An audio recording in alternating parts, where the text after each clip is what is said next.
हम लोग पुराने नियम के सर्वेक्षण में हैं। क्या ये अद्भुत नहीं है? 30 सत्र का 5वां क्लास, और मैं विश्वास करता हूँ हमें यहाँ आरंभ करना है। और हम लोग अभी नहम्याह की किताब में हैं। और जैसा कि मैंने पहले ही बताया था कि ये एक किताब है। एज्रा और नहम्याह एस्तेर के साथ मिला करके ये एक किताब थे। जब बाइबल को छापने का समय आया तो इसे विभक्त किया गया, जिसका मेरे विचार से कोई ज़्यादा फर्क नहीं पड़ता। यह एक छोटी सी जानकारी थी। नहम्याह शब्द का मतलब होता है तसल्ली देने वाला, या यहोवा जो शांति देता है। जब हम नामों को देखते हैं तो इसका एक विशिष्ट अर्थ हमें प्राप्त होता है जो हमारे ध्यान को आकर्षित करता है। नहम्याह जो था एक साधारण व्यक्ति था। यह एक प्रकार से एक जीवनी है नहम्याह के जीवन के बारे। वो एक ऐसा व्यक्ति था जिसने ऐशो आराम की जिंदगी को त्याग दिया ताकि यरूशलेम में अपने जरूरतमंद भाइयों की वो सहायता कर सके। निश्चित तौर से आप जानते हैं, बंधुआई के बाद जो शहर था वो बहुत ही बुरी दुर्गति में छोड़ा गया, और वो इसका पुनर्निर्माण करना चाहता था। आ, वो एक ऐसा आदमी था जिसके अंदर आत्मिकता और व्यवहारिकता दोनों बातें थी जो कि महत्वपूर्ण है। ये हमें शहरी के जीवन में होना चाहिए। वो एक ऐसा व्यक्ति था जो काम करना जानता था और प्रार्थना करना भी जानता है। वो पूर्णतः भय रहित था और उसने समझौता नहीं किया, शत्रुओं से कोई समझौता नहीं किया। ना ही वो बाहरी तौर पर समझौता किया और ना ही भीतरी तौर से। और उसने जो कुछ भी किया उसमें उसने परमेश्वर को महिमा दी। और जो महत्वपूर्ण शिक्षा इससे हम सीख सकते वो यह है, उसका जीवन और मृत्यु, प्रार्थना और धीरज सारे प्रकार की समस्याओं के ऊपर जय प्राप्त कर सकता है। मैं इसे फिर से कहूंगा, यह हमारा मुख्य विषय है। नहम्याह का मुख्य जीवन प्रार्थना और धीरज था जो सारे समस्याओं के ऊपर जय प्राप्त किया। नहम्याह एक मन का व्यक्ति था। प्रार्थना में उसने जय हासिल की और बहुत धीरज के साथ वो बना रहा। इस पुस्तक का लेखक वही है, और वे यकीन करते हैं कि इस पुस्तक को, और वे अनुमान लगाते हैं लगभग 25 वर्ष का समय लगा। अनुमान तो 12 से 25 वर्ष का समय लगा। अधिकांश कहते हैं कि 25 वर्ष समय लगा। ये जो समय था मलाकी का भी समय था, उसके भविष्यवक्ताएं सेवकाई का। तब इसके बाद हम इस पुस्तक में सही रीति से आ जाते हैं, और इसका पहला भाग अध्याय 1 से लेकर के अध्याय 6 तक है। और यहाँ पर यरूशलेम की शहरपनाह का बनाया जाना है, और हम आरंभ करेंगे उसके काम में, उसकी प्रार्थना अध्याय 1 और 2 में। इसलिए आइए हम कुछ वचनों में देखेंगे। हल्किय्याह के पुत्र नहम्याह के वचन। 20वें वर्ष के किस्लेव नामक महीने में, जब मैं सूसन नाम राजगढ़ में रहता था, तब हनानी नामक मेरा एक भाई और यहूदा से आए हुए कई एक पुरुष आए। तब मैंने उनसे बचे हुए यहूदियों के विषय में जो बंधुआई से आए थे और यरूशलेम के विषय में उनसे पूछा। उन्होंने मुझसे कहा, जो बचे हुए लोग बंधुआई से छूट कर आए और उस प्रांत में रहते हुए बड़ी दुर्दशा में पड़े हुए हैं, और उनकी निंदा होती है, क्योंकि यरूशलेम की शहरपनाह टूटी हुई है और उसके फाटक जले हुए। ये बातें सुनते ही मैं बैठकर रोने लगा और कितने दिनों तक विलाप करता रहा और स्वर्ग के परमेश्वर के सम्मुख उपवास करता रहा, परमेश्वर के सम्मुख में, और ये कहकर प्रार्थना करता रहा, हे स्वर्ग के परमेश्वर यहोवा, हे महान और भययोग्य ईश्वर, तू जो अपने प्रेम करने वालों और आज्ञा मानने वालों के विषय अपनी वाचा पालता है, उन पर करुणा कर। तू कान लगाए रह और आंखें खोले रह कि जो प्रार्थना तेरा दास इस समय तेरे दास इस्राएलियों के लिए दिन रात करता रहता हूं उसे तू सुन ले। मैं इस्राएलियों के पापों को जो हम लोगों ने तेरे विरुद्ध किए हैं मान लेता हूं। मैं और मेरे पिता के घराने दोनों ने पाप किया है। हमने तेरे सामने बहुत बुराई की है, और जो आज्ञाएं, विधियां और नियम तूने मूसा को दिए थे, हमने उनको नहीं माना। उस वचन की सुधि ले जो तू अपने दास मूसा से कहा था, यदि तुम लोग विश्वासघात करो तो मैं तुमको देश देश के लोगों में तितर बितर करूंगा, परंतु यदि तुम मेरी ओर फिरो और मेरी आज्ञाओं को मानो और उन पर चलो, तो चाहे तुम में से निकाले हुए लोग आकाश के छोर में भी हो, तो भी मैं उनको वहां से इकट्ठा करके उस स्थान में पहुंचाऊंगा जिसे मैंने अपने निवास स्थान के लिए चुन लिया है। अब वे तेरे दास और तेरे प्रजा के लोग हैं, जिनको तूने अपने बड़ी सामर्थ और बलवंत हाथ के द्वारा छुड़ा लिया है।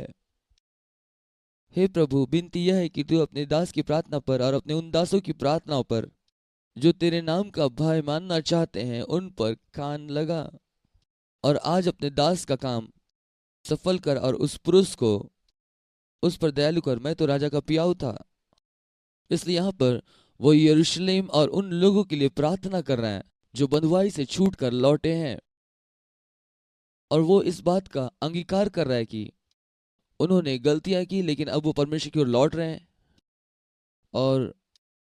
और हम दूसरे अध्याय में आते हैं। अर्थछत्र राजा के 20वें वर्ष के निसान नामक महीने में जब उसके सामने दाखमधु था, तब मैंने दाखमधु को उठा करके राजा को दिया। अब यहाँ शायद आप लोगों ने इसे पहले नोट कर लिया हो, 11वां वचन नहम्याह के पदवी को स्पष्ट करता है। यहाँ राजा के महल में, और वो राजा का पियाऊ था, और ये एक बहुत ही जिम्मेदारी पूर्ण स्थान था, कोई भी आसानी से प्राप्त नहीं कर सकता। निश्चित तौर पर शायद हमने फिल्मों में देखा होगा या कहानी में पढ़ा होगा, और इस बात को आप महसूस करते होंगे। कई बार राजा जब बहुत ही प्रसिद्ध व्यक्ति या सामर्थ व्यक्ति नहीं होता, एक तरीका जिससे राजा को मारा जाता वो उसे जहर दे करके मार दिया जाता था। इस वजह से ये प्याऊ का पद तैयार किया गया, प्याऊ का पद। और ये अब प्याऊ की जिम्मेदारी होती है कि इस बात से आश्वस्त हो जो कुछ भी पेय या दाखमधु राजा को दिया जा रहा है वो पीने योग्य, उसमें जहर नहीं है। और जो पियाऊ की जिम्मेदारी है वो यह होती है कि वो राजा की उपस्थिति में आए और प्याले को धोए और आ, फिर दाखमधु ले राजा की उपस्थिति में अपने बाएं हाथ में पहले उंडेल करके उसे चख ले, और तब वो बड़ी नजाकत से अपने अंगूठे और उंगलियों के सिरों से ग्लास को थामे और उस प्याले में दाखमधु को उंडेले परोसने से पहले। और यह वास्तव में एक बहुत जिम्मेदारी पूर्ण पदवी थी, और राजा को उस पर पूर्ण भरोसा करना होता था क्योंकि उसका जीवन उसमें था। यदि पियाऊ कुछ गड़बड़ी कर दे, क्या होगा? राजा मर जाएगा। और ये बेहद ही आदरणीय और विश्वास योग्य पदवी थी जो नेहम्याह के पास था। और इस दिन वो दाखमधु देने के लिए आया, और राजा ध्यान देता है कि वह दुखी है, और राजा उससे कहता है कि तू दुखी क्यों दिखता है, कहीं तुम बीमार तो नहीं? ये कुछ और नहीं, ये बस उसके मन का दुख था।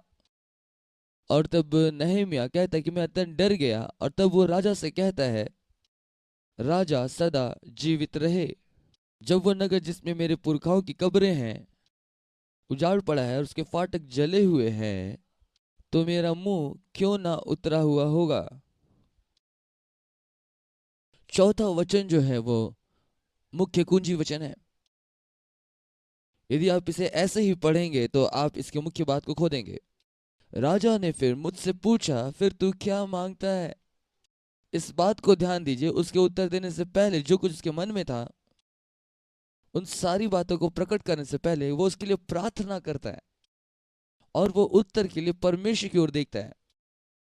और मैं सोचता हूं यह हमारे लिए बेहद महत्वपूर्ण है इसे देखना, इस सिद्धांत को। जो और कई बार जब हम जानते हैं हमारे अंदर क्या है, और जब कोई हमसे पूछता है, इससे पहले कि हम जवाब दे, बुद्धिमत्ता यह है कि हम प्रार्थना करें ताकि हम उसमें परमेश्वर की सलाह हासिल कर पाए। और इसलिए वो राजा को कहने से पहले प्रार्थना करता है, और तब वो उत्तर देता है। तब वो राजा से कहता है कि यदि राजा को भाए और तू अपने दास से प्रसन्न हो, तो मुझे यहूदा और मेरे पुरखाओं की कब्रों के नगरों में भेज ताकि मैं उसे बनाऊं।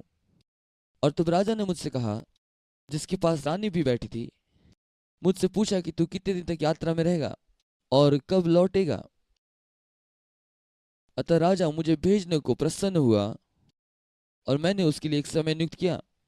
फिर मैंने राजा से कहा, यदि राजा को भाए तो महानद के पार अधिपतियों को इसके लिए आशा से चिट्ठी दे कि जब तक मैं यहूदा को ना पहुंचूं तब तक वो मुझे अपने देश से होकर को जाने दे। और सरकारी जंगल के रखवाले आसाब के लिए भी इस आशा से चिट्ठी दे ताकि वो मुझे भवन में लगे हुए राजगढ़ और कड़ियों के लिए और शहरपना के और घर के लिए जिसमें जाकर मैं रहूंगा लकड़ी दे। मेरी परमेश्वर की कृपा दृष्टि मुझ पर थी, इसलिए राजा ने यह विनती स्वीकार कर ली।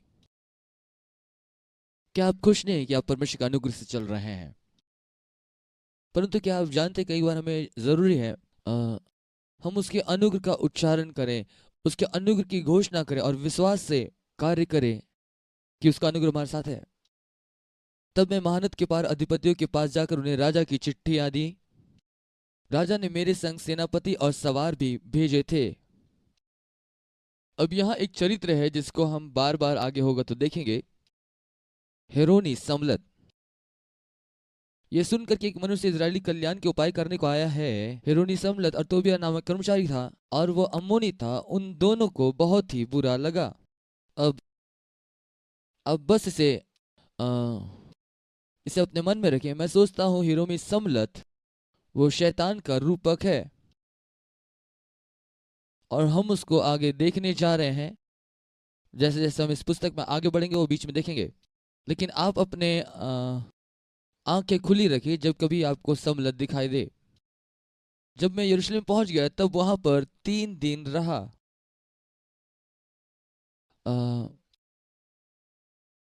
तब मैं थोड़े पुरुषों को लेकर रात में उठा। मैंने किसी को नहीं बताया कि मेरे परमेश्वर ने यरूशलेम के हित के लिए मेरे मन में क्या उपजाया था। अपने सवारी के पशु को छोड़ कोई पशु मेरे संग ना था। और फिर हम लोग नीचे 20 वचन को देखेंगे। तब मैंने उनको उत्तर दिया। अब हम लोग 19वें वचन को देखेंगे। 18 में आ जाएं। यहां देखेंगे। फिर मैंने उनको बतलाया कि परमेश्वर की कृपा दृष्टि मुझ पर कैसे हुई और राजा ने मुझसे क्या क्या बातें कही थी। तब उन्होंने कहा, आओ हम कमर बांधकर बनाने लगे। और उन्होंने इस भले काम को करने के लिए ही आओ बांधा। यह सुनकर होरोनी समलत और तोबिया नामक कर्मचारी जो अमोनी था और गेसेम नामक एक अरबी हमें ठट्टों में उड़ाने लगे और हमें तुच्छ जानकर ये कहने लगे, तुम ये क्या काम करते हो? तुम जो ये कर रहे हो, क्या तुम राजा के विरुद्ध बलवा करोगे? तब मैंने उसको उत्तर देकर उनसे कहा, स्वर्ग का परमेश्वर हमारा काम सफल करेगा, इसलिए हम उसके दास कमर बांध करके बनाएंगे। परंतु यरूशलेम में तुम्हारा ना तो कोई भाग है ना हक है। अब यहां पर समलत दृश्य में दिखाई देता है। फिर से एक बार जब वो यहां है क्या होता है? वो उन पर हंसता है। सिर्फ यही एक बार उसे हम हंसते हुए नहीं देख रहे हैं यहां, परंतु जैसे नहम्याह प्रत्युत्तर देता है, स्वर्ग का परमेश्वर वो हमारा काम सफल करेगा, इसलिए हम लोग कमर बांधकर इसको बनाएंगे और इसमें तुम्हारा कोई भाग नहीं है। हालेलुया।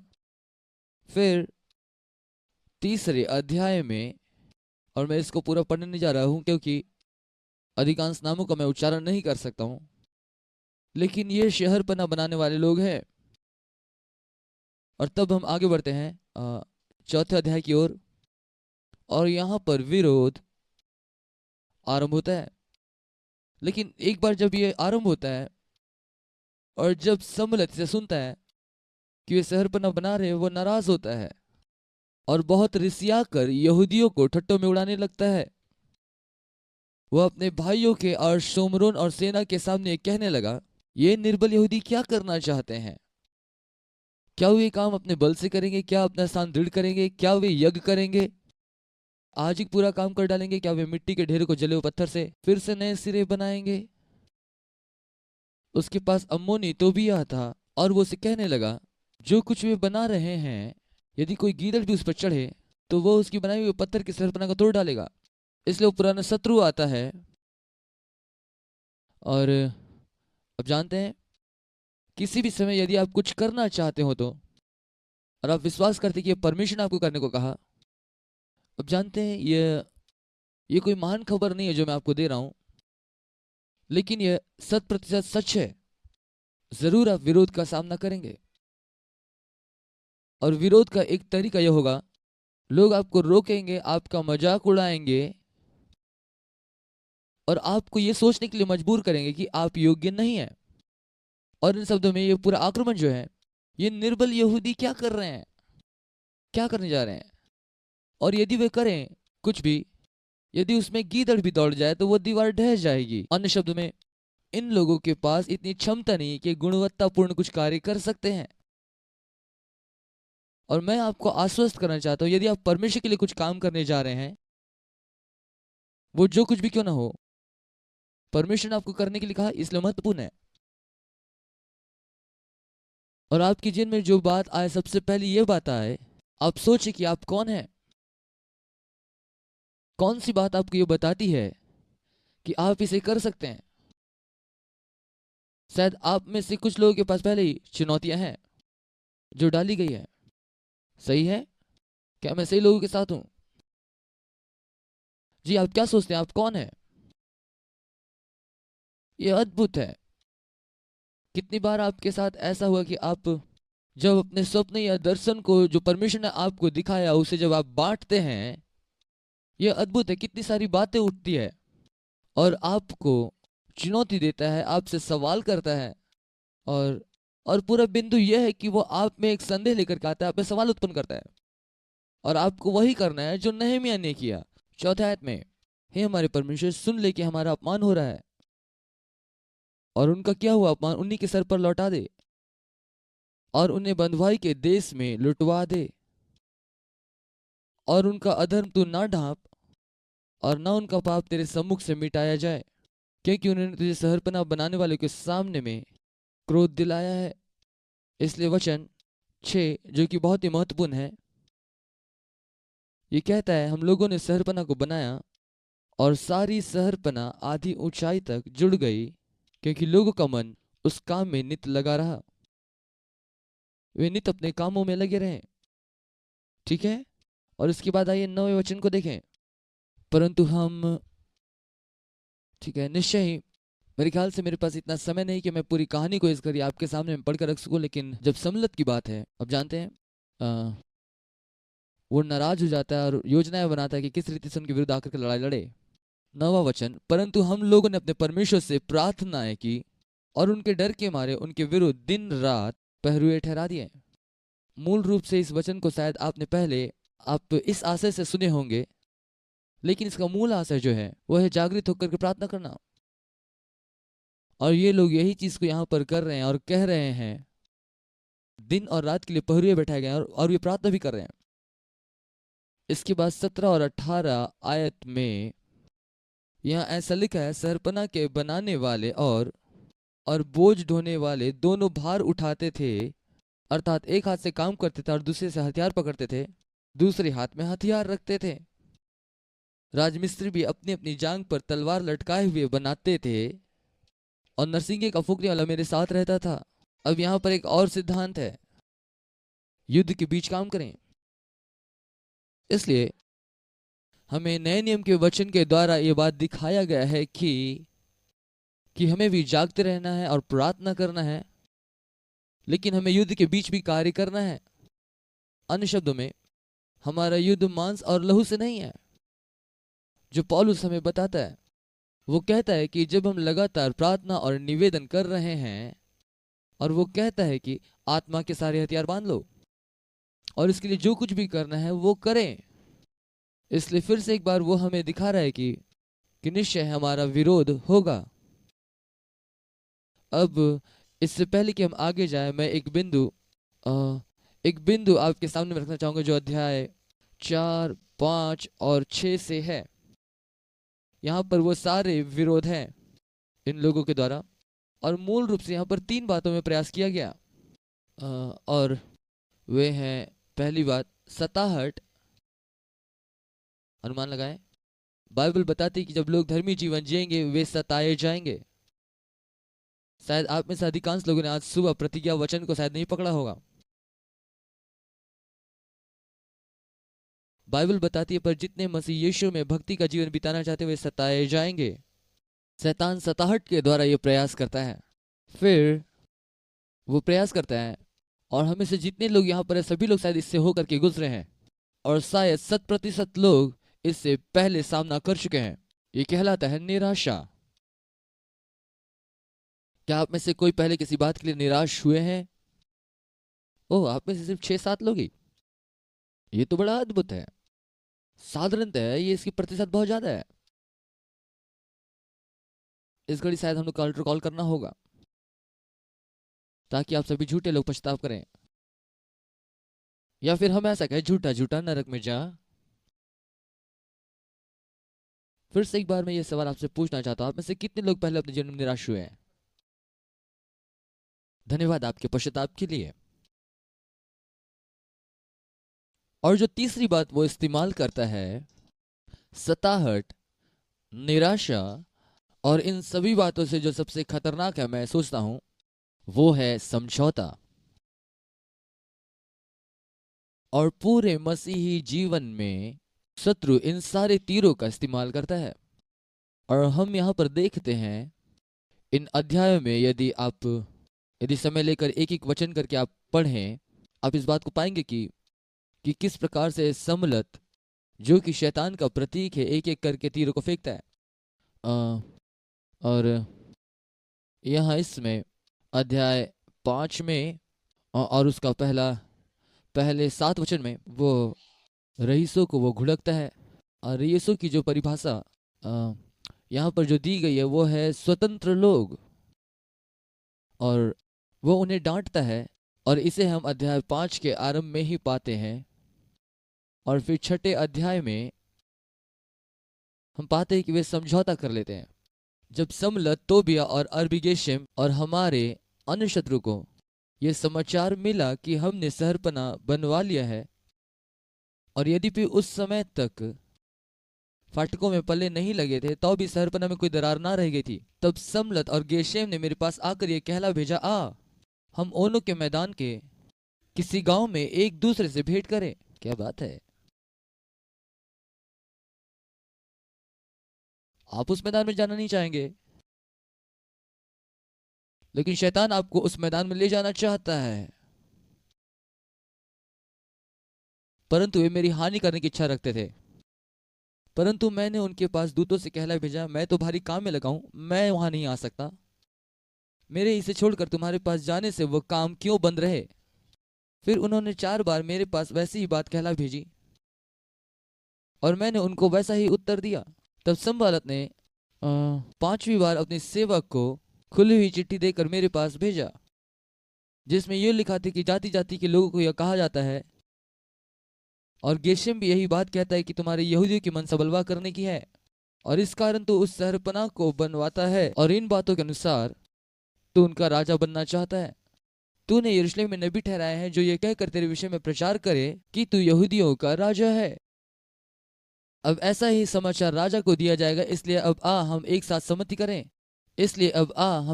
सम्मति करें। अब यहां पर यह समझौता है। वो कहता है, मैंने इससे सुना है और तुम समस्या में पड़ सकते हो, इसलिए आओ बातें करें, शायद इससे हम दोनों का काम निकल जाए। तब मैंने उसके पास कहला भेजा, जैसा तू कहता वैसा कुछ भी नहीं है, तू ये बातें अपने मन से गढ़ता है। वे सब लोग ये सोचकर हमें डराना चाहते थे, उनके हाथ ढीले पड़े, काम बंद हो जाए, परंतु अब हे परमेश्वर तू मुझे हियाव दे। इसके बाद मैं एक घर में आया, क्या नाम है, आप चुप रहे। वो तो बंद घर था। उसने कहा, हम परमेश्वर के भवन अर्थात मंदिर के भीतर आपस में भेंट करें और मंदिर का द्वार बंद करें, रात ही को वो तुझे घात करने को आएंगे।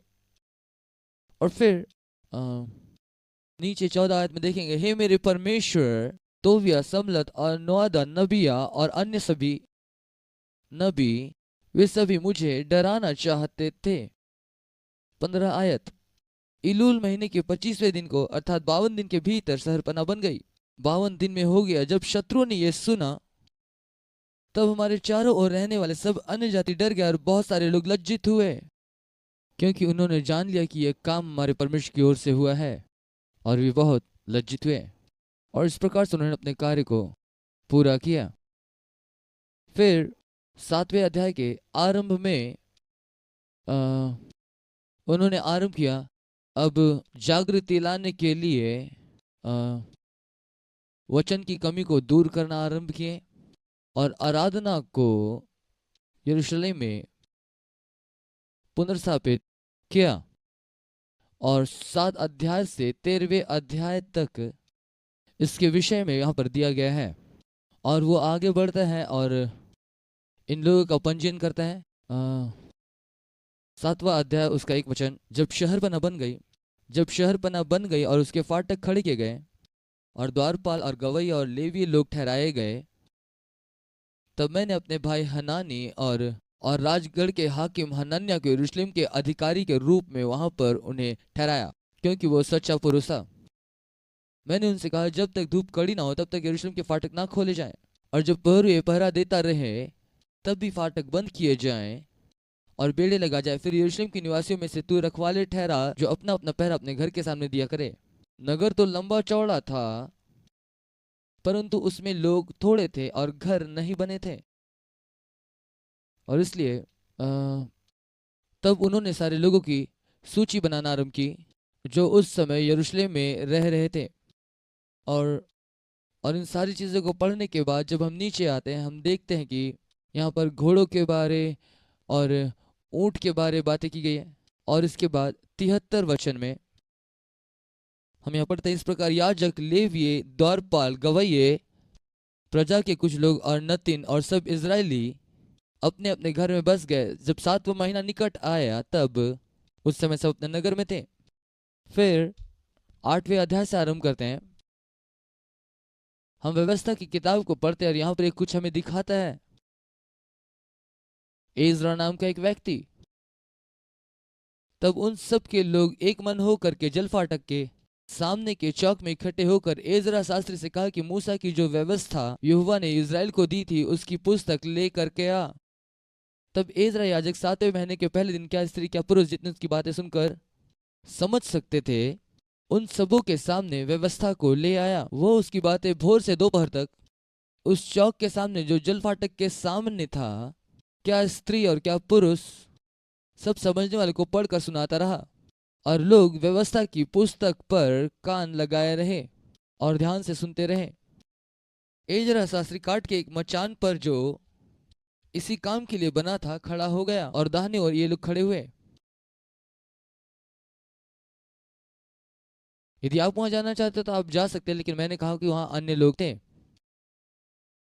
फिर वचन 5, एजरा जो सब लोगों से ऊंचे पर था, सबों को देखते उस पुस्तक को खोल दिया, और जब उसने खोला तो सब लोग खड़े हो गए।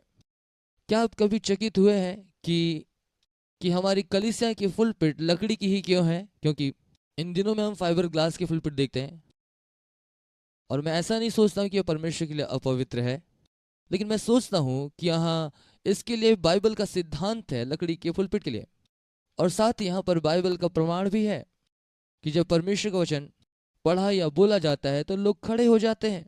और आप में से कुछ लोग शायद वैसी कलीसिया से होंगे जहां पर जब वचन पढ़ा जाता है तो लोग खड़े हो जाते हैं, क्योंकि ये बातें इस वचन पर आधारित है। और जब लोग उठ खड़े हुए तब एजरा ने परमेश्वर को धन्य कहा, और सब लोगों ने अपने हाथ उठाकर कहा आमीन। अपने हाथों को उठा करके उन्होंने कहा आमीन, और सिर झुकाकर अपना अपना माथा भूमि पर टेक कर यहोवा को दंडवत किया। और ये सारे लोगों को व्यवस्था समझाते गए, और लोग अपने अपने स्थान पर खड़े रहे अपने स्थानों में। उन्होंने परमेश्वर की व्यवस्था की पुस्तक से पढ़ करके अर्थ समझा दिया, और लोगों ने पाठ को समझ लिया। अन्य शब्दों में यदि कहे तो उन्हें पढ़ करके समझाया और प्रकाशन दिया।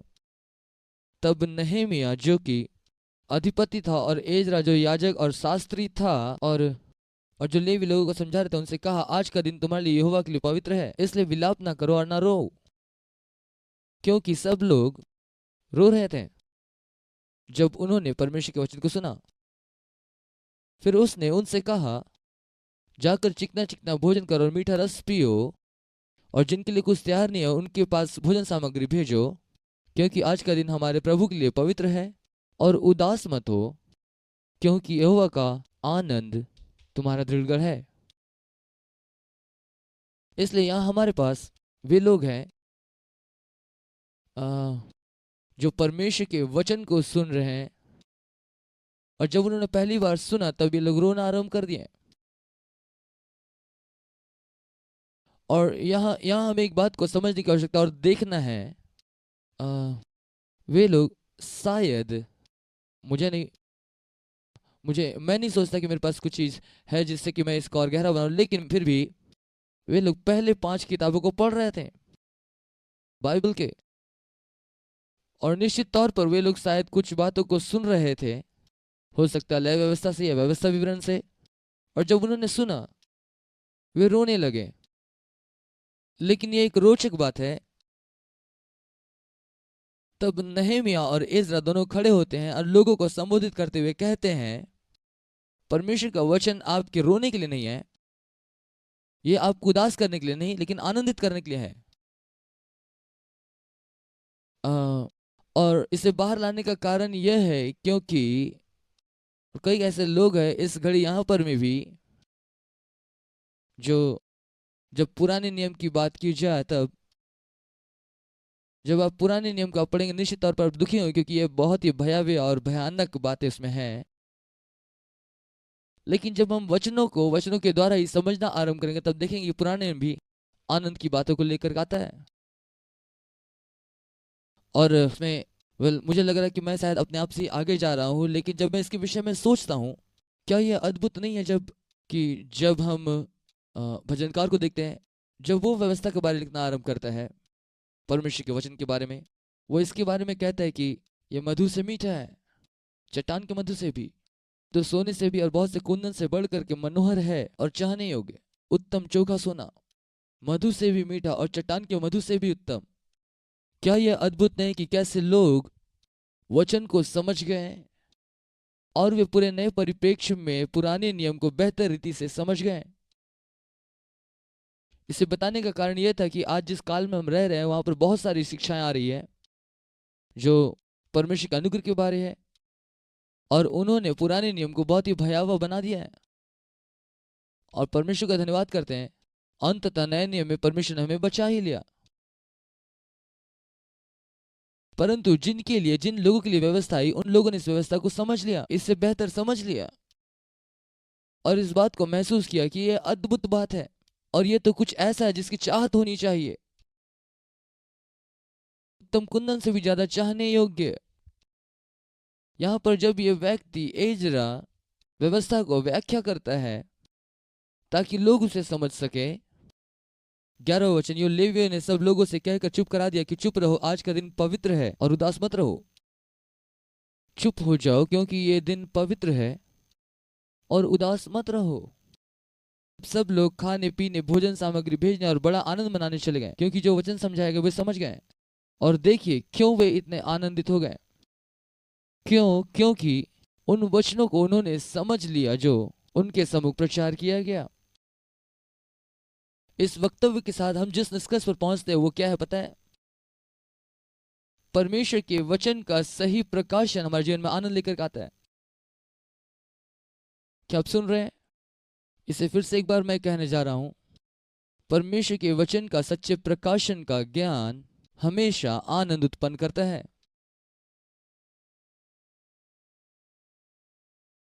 और आपको पता है, और नहम्याह बोलता है, प्रभु का आनंद हमारा बल है। आप क्या सोचते हैं कि शैतान हमारे जीवन से चुरा लेता है परमेश्वर के लोगों से उनका आनंद? इसलिए तब आप क्यों ऐसा सोचते हैं कि उसको ये मौका मिले कि लोगों को ये सोचने पे मजबूर करके परमेश्वर के वचन में आनंद नहीं है? देखिए, यदि वो आपको ऐसा कर दे कि जब आप परमेश्वर के वचन को पढ़ें और आपको लगे कि अरे ये तो बहुत कठिन है, ये तो बुरा है, बहुत कठिन है, मेरा मतलब कौन कर सकता है, अन्य शब्दों में आपको पता है, तब आप आनंदित नहीं होंगे। लेकिन जब आपको वचन का सही प्रकाशन का ज्ञान होगा तब आप जानेंगे और यह आनंद उत्पन्न करेगा और वह आप में बल उत्पन्न करेगा। और फिर से एक बार जब कलीसिया को प्रकाशन मिलेगा तब वे आनंदित होंगे और वो मजबूत बनेगा। और इसी बात को हमको देखने की आवश्यकता है। जब हम वचन को पढ़ रहे हैं तो हमारे अंदर क्या उत्पन्न कर रहा है। यदि यह आपके अंदर में आनंद उत्पन्न नहीं कर रहा है, इसका मतलब आपने गलत समझ पाया है। आमीन। इसलिए प्रकाशन का ज्ञान आनंद उत्पन्न करता है। और इसके बाद 9वें और 10वें अध्याय में वे पश्चाताप करना प्रारंभ करते, क्योंकि उन्होंने अनुभव किया कि उन्होंने गलतियां की, लेकिन परमेश्वर अपनी बाहें पसार उनके लिए खड़ा है। और इसे देखिए, बस मैं चाहता हूं कि आप वो उस दृष्टिकोण से देखें कि यहाँ लोग आज किस बात की घोषणा कर रहे हैं। आइए इसे हम देखें। वो उन सारी बातों से गुजरता कि कैसे इज़राइल प्रतिक्रिया किया जब वो परमेश्वर की अगुवाई में रहे। 9वें अध्याय का 16 आयत। परंतु उन्होंने और हमारे पुरखाओं ने अभिमान किया और हठीले बने और तेरी आज्ञाओं को ना माना और आज्ञा मानने से इनकार किया, और जो आश्चर्य कर्म तूने उनके बीच में किए थे उनका स्मरण ना किया, वरन हट करके यहाँ तक बलवा करने वाले बने कि एक प्रधान ठहराए कि अपने दासत्व की दशा में लौट जाए वे लोग। अब आप देखिए इसे पुराने नियम में। परंतु तू क्षमा करने वाला, अनुग्रहकारी और दयालु और विलंब से क्रोध करने वाला और अति करुणा में ईश्वर है, तूने उनको ना त्यागा। अब फिर से एक बार एक और कारण है जिसकी वजह से मैं यहाँ पर ठहर सकता हूँ।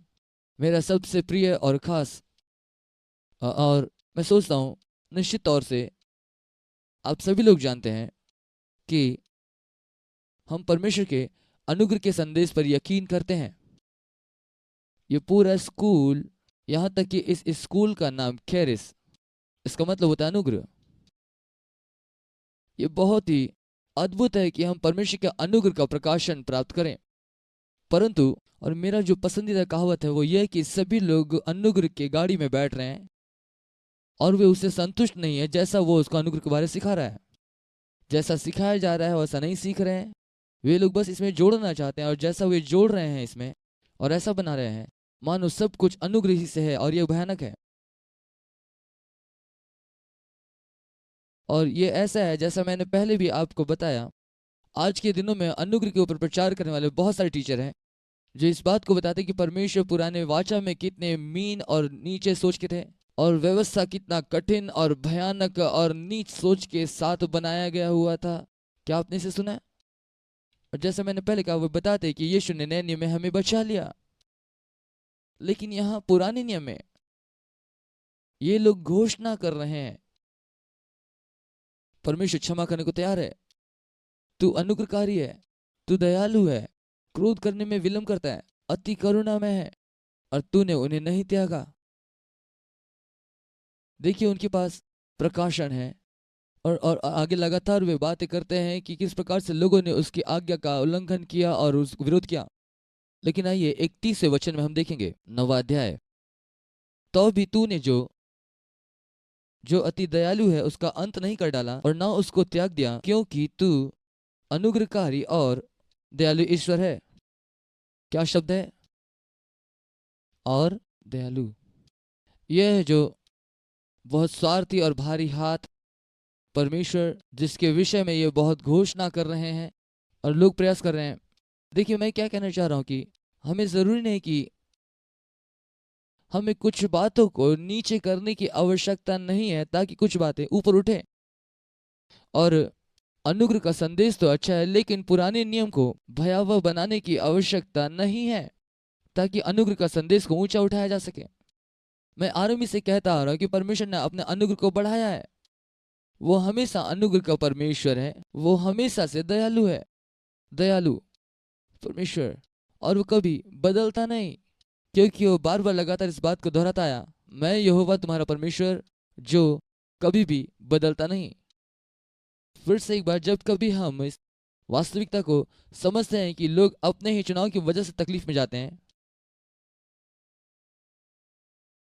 मैं अपनी बातों से परमेश्वर को बचाना नहीं चाहता, लेकिन ये मेरा पसंदीदा कहावत है कि ये अनुग्रह के शिक्षकगण पुराने नियम को फाड़ करके उसके भयावहपन के विषय में बातें करते हैं।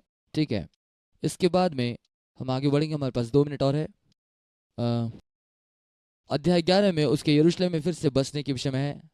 अध्याय 12 और 13 इस विषय में बातें करता है कि सहरपना का समर्पण और मंदिर में सेवा कार्य का आरंभ करना। और बाकी 13 अध्याय जो मुख्य रूप से बातें करता है उन गड़बड़ी के विषय जो वहाँ पर होता है।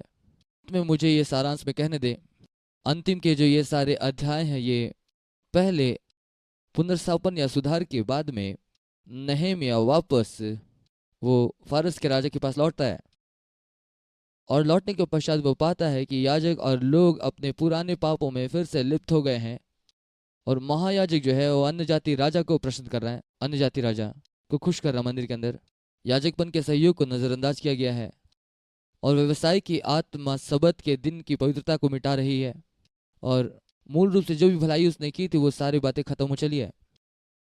और इस प्रकार से नहम्याह की किताब समाप्त होती है। एक प्रकार से ये दुखद अंत है, परंतु इसके बावजूद बहुत सारी अच्छी बातें इस किताब में की गई।